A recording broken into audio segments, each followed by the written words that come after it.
One of the recurring motifs in the Mega Man series, starting all the way back in Mega Man 1, is the fire factory. And lots of conveyor belts, fire everywhere. And probably the most interesting glitch in Mega Man X1 is climbing up on the ceiling here. I jumped down because I want to just go through the level normally. But if you go all the way to the right, then everything just goes completely insane and glitches out, sprites, the capsules and sub-tanks, you can see them from the ceiling, and the capsules up there, and they're just completely screwed up. The background turns green, and it's probably the most interesting glitch in the game that you can access without cheats. So, like the super jump.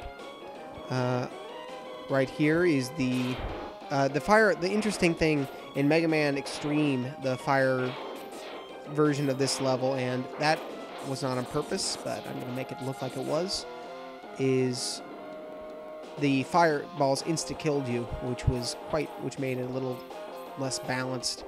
The heart tank down there is easily accessible if you beat Chill Penguin first, like we seem to, but I'm going to go for the harder versions. That's another little collision glitch right there, is just kind of having the platform push you away when you're in the air like that. But if you go to Chill Penguin's stage first and beat him, then the fire turns to ice, which can let you get the upgrades and such easily. But for this stage and Spark Mandrill and Sting Chameleon, I'm going to go with their unaltered versions of their levels because they are much harder, and I think that'll make the challenge more interesting. Here's probably the hardest part of the level right here, is right at the end with this guy. There we go.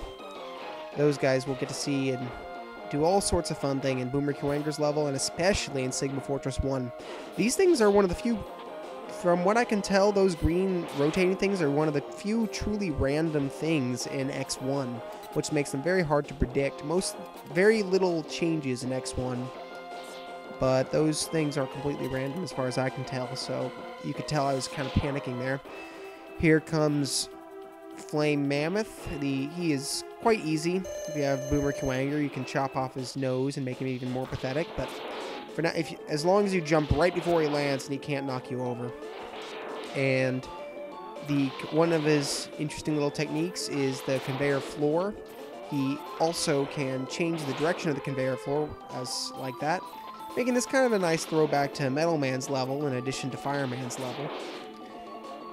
The boss himself is quite easy.